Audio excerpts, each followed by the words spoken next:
वाहेगुरु जी का खालसा वाहेगुरु जी की फतह।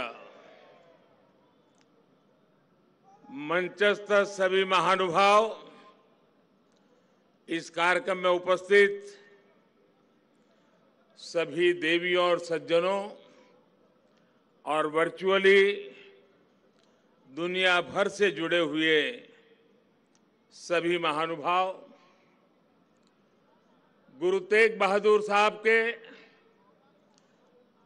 400वें प्रकाश पर्व को समर्पित इस भव्य आयोजन में मैं आप सभी का हृदय से स्वागत करता हूं। अभी शबद कीर्तन सुनकर जो शांति मिली वो शब्दों में अभिव्यक्त करना मुश्किल है। आज मुझे गुरु को समर्पित स्मारक डाक टिकट और सिक्के के विमोचन का भी सौभाग्य मिला है। मैं इसे हमारे गुरुओं की विशेष कृपा मानता हूं। इसके पहले 2019 में हमें गुरु नानक देव जी का 550वां प्रकाश पर्व और 2017 में गुरु गोविंद सिंह जी का 350वां प्रकाश पर्व मनाने का भी सौभाग्य मिला था।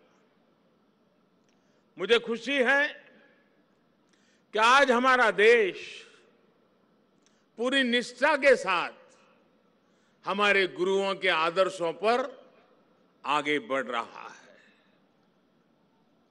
मैं इस पुण्य अवसर पर सभी 10 गुरुओं के चरणों में आदरपूर्वक नमन करता हूं।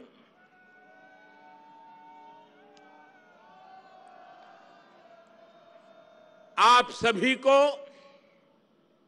सभी देशवासियों को और पूरी दुनिया में गुरुवाणी में आस्था रखने वाले सभी लोगों को मैं प्रकाश पर्व की हार्दिक बधाई देता हूं। साथियों, ये लाल किला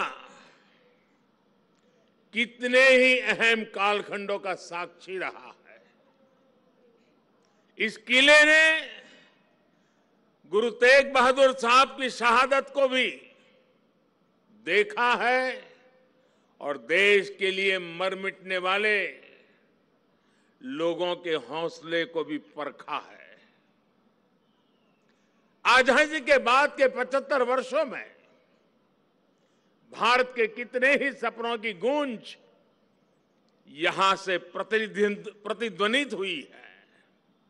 इसलिए आजादी के अमृत महोत्सव के दौरान लाल किले पर हो रहा ये आयोजन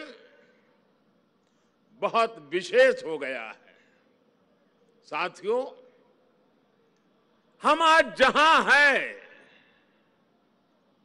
अपने लाखों करोड़ों स्वाधीनता सेनानियों के त्याग और बलिदान के कारण है।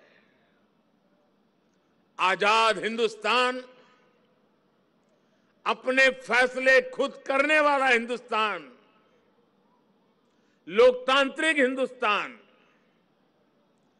दुनिया में परोपकार का संदेश पहुंचाने वाला हिंदुस्तान, ऐसे हिंदुस्तान के सपने को पूरा होते देखने के लिए कोटि कोटि लोगों ने खुद को खपा दिया। ये भारत भूमि सिर्फ एक देश ही नहीं है, बल्कि हमारी महान विरासत है, महान परंपरा है।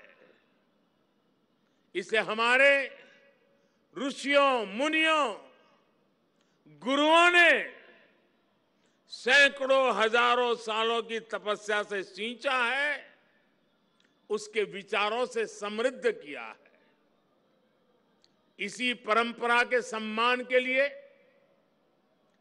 उसकी पहचान की रक्षा के लिए दसों गुरुओं ने अपना जीवन समर्पित कर दिया था। इसलिए साथियों, सैकड़ों काल की गुलामी से मुक्ति को, भारत की आजादी को, भारत की आध्यात्मिक और सांस्कृतिक यात्रा से अलग करके नहीं देखा जा सकता। इसलिए आज देश आजादी के अमृत महोत्सव को और गुरु तेग बहादुर साहब के 400वें प्रकाश पर्व को एक साथ मना रहा है, एक जैसे संकल्पों के साथ मना रहा है। साथियों, हमारे गुरुओं ने हमेशा ज्ञान और अध्यात्म के साथ ही समाज और संस्कृति की जिम्मेदारी उठाई। उन्होंने शक्ति को सेवा का माध्यम बनाया। जब गुरु तेग बहादुर साहब का जन्म हुआ था तो गुरु पिता ने कहा था, दिन रक्ष संकट हरण, दिन रक्ष संकट हरण, यानी ये बालक एक महान आत्मा है। ये दिन दुखियों की रक्षा करने वाला, संकट को हरने वाला है। इसलिए श्री हरगोविंद साहब ने उनका नाम त्यागमल रखा। यही त्याग गुरु तेग बहादुर साहब ने अपने जीवन में चरितार्थ भी करके दिखाया। गुरु गोविंद सिंह जी ने तो उनके बारे में लिखा है, तेग बहादुर सिमरिये घर नौ निधि आवे धाई, सब थाई होई सहाय। अर्थात गुरु तेग बहादुर जी के सुमिरन से ही सभी सिद्धियां अपने आप प्रकट होने लगती हैं। गुरु तेग बहादुर जी का ऐसा अद्भुत आध्यात्मिक व्यक्तित्व था, वो ऐसी विलक्षण प्रतिभा के धनी थे। साथियों, यहां लाल किले के पास, यहीं पर गुरु तेग बहादुर जी के अमर बलिदान का प्रतीक गुरुद्वारा शीशगंज साहब भी है। ये पवित्र गुरुद्वारा हमें याद दिलाता है कि हमारी महान संस्कृति की रक्षा के लिए गुरु तेग बहादुर जी का बलिदान कितना बड़ा था। उस समय देश में मजहबी कट्टरता की आंधी आई थी। धर्म को दर्शन, विज्ञान और आत्मशोध का विषय मानने वाले हमारे हिंदुस्तान के सामने ऐसे लोग थे जिन्होंने धर्म के नाम पर हिंसा और अत्याचार की पराकाष्ठा कर दी थी। उस समय भारत को अपनी पहचान बचाने के लिए एक बड़ी उम्मीद गुरु तेग बहादुर साहब के रूप में दिखी थी। औरंगजेब की आतताई सोच के सामने उस समय गुरु तेग बहादुर जी हिंद दी चादर बनकर, एक चट्टान बनकर खड़े हो गए थे। इतिहास गवाह है कि वर्तमान समय गवाह है और ये लाल किला भी गवाह है कि औरंगजेब और उसके जैसे अत्याचारियों ने भले ही अनेकों सिरों को धड़ से अलग करा, लेकिन हमारी आस्था को वो हमसे अलग नहीं कर सका। गुरु तेग बहादुर जी के बलिदान ने भारत की अनेकों पीढ़ियों को अपनी संस्कृति की मर्यादा की रक्षा के लिए, उसके मान सम्मान के लिए जीने और मर मिट जाने की प्रेरणा दी है। बड़ी बड़ी सत्ताएं मिट गई, बड़े बड़े तूफान शांत हो गए, लेकिन भारत आज भी अमर खड़ा है। भारत आगे बढ़ रहा है। आज एक बार फिर दुनिया भारत की तरफ देख रही है। मानवता के मार्ग पर पथ प्रदर्शन की उम्मीद कर रही है। गुरु तेग बहादुर जी का आशीर्वाद हम नए भारत के आभामंडल में हर और महसूस कर सकते हैं। भाइयों और बहनों, हमारे यहां हर कालखंड में जब जब नई चुनौतियां खड़ी होती है तो कोई न कोई महान आत्मा इस पुरातन देश को नए रास्ते दिखाकर दिशा देती है। भारत का हर क्षेत्र, हर कोना हमारे गुरुओं के प्रभाव और ज्ञान से रोशन रहा है। गुरु नानक देव जी ने पूरे देश को एक सूत्र में पिरोया। गुरु तेग बहादुर जी के अनुयायी हर तरफ हुए। पटना में पटना साहिब और दिल्ली में रकाबगंज साहिब, हमें हर जगह गुरुओं के ज्ञान और आशीर्वाद के रूप में एक भारत के दर्शन होते हैं। भाइयों और बहनों, मैं अपनी सरकार का सौभाग्य मानता हूं कि उसे गुरुओं की सेवा के लिए इतना कुछ करने का अवसर मिल रहा है। पिछले वर्ष ही हमारी सरकार ने साहिबजादों के महान बलिदान की स्मृति में 26 दिसंबर को वीर बाल दिवस मनाने का निर्णय किया है। सिख परंपरा के तीर्थों को जोड़ने के लिए भी हमारी सरकार निरंतर प्रयास कर रही है। जिस करतारपुर साहिब कॉरिडोर की दशकों से प्रतीक्षा की जा रही थी, उसका निर्माण करके हमारी सरकार ने गुरु सेवा के लिए अपनी प्रतिबद्धता दिखाई है। हमारी सरकार ने पटना साहिब समेत गुरु गोविंद सिंह जी से जुड़े स्थानों पर रेल सुविधाओं का आधुनिकीकरण भी किया है।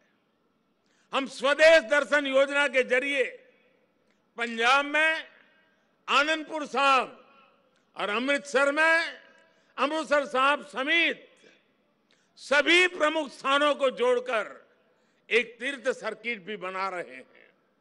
उत्तराखंड में हेमकुंड साहिब के लिए रोपवे बनाने का काम अभी आगे बढ़ रहा है। साथियों, श्री गुरु ग्रंथ साहिब जी हमारे लिए आत्म कल्याण के पथ प्रदर्शक के साथ साथ भारत की विविधता और एकता का जीवंत स्वरूप भी है। इसलिए जब अफगानिस्तान में संकट पैदा होता है, हमारे पवित्र गुरु ग्रंथ साहिब के स्वरूपों को लाने का प्रश्न खड़ा होता है, तो भारत सरकार पूरी ताकत लगा देती है। हम न केवल गुरु ग्रंथ साहिब के स्वरूप को पूरे सम्मान के साथ शीर्ष पर रखकर लाते हैं, बल्कि संकट में फंसे अपने सिख भाइयों को भी बचाते हैं। नागरिकता संशोधन कानून ने पड़ोसी देशों से आए सिख और अल्पसंख्यक परिवारों को देश की नागरिकता मिलने का रास्ता साफ किया है। ये सब इसलिए संभव हुआ है क्योंकि हमारे गुरुओं ने हमें मानवता को सर्वोपरि रखने की सीख दी है। प्रेम और सौहार्द हमारे संस्कारों का हिस्सा है। साथियों, हमारे गुरु की वाणी है, भय काहू को देत नहीं, भय काहू को देत नहीं, नहीं भय मानत आन, कह नानक सुनी रे मना, ज्ञानी ताही बखानी। अर्थात ज्ञानी वही है जो न किसी को डराए और न किसी से डरे। भारत ने कभी किसी देश या समाज के लिए खतरा नहीं पैदा किया। आज भी हम पूरे विश्व के कल्याण के लिए सोचते हैं, एक ही कामना करते हैं। हम आत्मनिर्भर भारत की बात करते हैं तो उसमें पूरे विश्व की प्रगति लक्ष्य का सामने रख करके हम करते हैं। भारत विश्व में योग का प्रसार करता है तो पूरे विश्व के स्वास्थ्य और शांति की कामना से करता है। कल ही मैं गुजरात से लौटा हूं। वहां विश्व स्वास्थ्य संगठन के पारंपरिक चिकित्सा के ग्लोबल सेंटर का उद्घाटन हुआ है। अब भारत विश्व के कोने कोने तक पारंपरिक चिकित्सा का लाभ पहुंचाएगा, लोगों के स्वास्थ्य को सुधारने में अहम भूमिका निभाएगा। साथियों, आज का भारत वैश्विक द्वंद्वों के बीच भी पूरी स्थिरता के साथ शांति के लिए प्रयास करता है, काम करता है। और भारत अपनी देश की रक्षा सुरक्षा के लिए भी आज उतनी ही दृढ़ता से अटल है। हमारे सामने गुरुओं की दी गई हुई महान सिख परंपरा है। पुरानी सोच, पुरानी रूढ़ियों को किनारे हटाकर गुरुओं ने नए विचार सामने रखे। उनके शिष्यों ने उन्हें अपनाया, उन्हें सीखा। नई सोच का ये सामाजिक अभियान एक वैचारिक इनोवेशन था। इसलिए नई सोच, सतत परिश्रम और 100% समर्पण ये आज भी हमारे सिख समाज की पहचान है। आजादी के अमृत महोत्सव में आज देश का भी यही संकल्प है। हमें अपनी पहचान पर गर्व करना है, हमें लोकल पर गर्व करना है, आत्मनिर्भर भारत का निर्माण करना है। हमें एक ऐसा भारत बनाना है जिसका सामर्थ्य दुनिया देखे, जो दुनिया को नई ऊंचाई पर ले जाए। देश का विकास, देश की तेज प्रगति, ये हम सबका कर्तव्य है। इसके लिए सबके प्रयास की जरूरत है। मुझे पूरा भरोसा है कि गुरुओं के आशीर्वाद से भारत अपने गौरव के शिखर तक पहुंचेगा। जब हम आजादी के 100 साल मनाएंगे तो एक नया भारत हमारे सामने होगा। गुरु तेग बहादुर जी कहते थे, साधो साधो गोविंद के गुण गाओ, मानस जन्म अमोल कपायो, व्यर्था काहे गवाऊं। इसी भावना के साथ हमें अपने जीवन का प्रत्येक क्षण देश के लिए लगाना है, देश के लिए समर्पित कर देना है। हम सभी मिलकर देश को विकास की नई ऊंचाई पर ले जाएंगे। इसी विश्वास के साथ आप सभी को एक बार फिर हार्दिक शुभकामनाएं देता हूं। वाहेगुरु जी का खालसा, फतेह।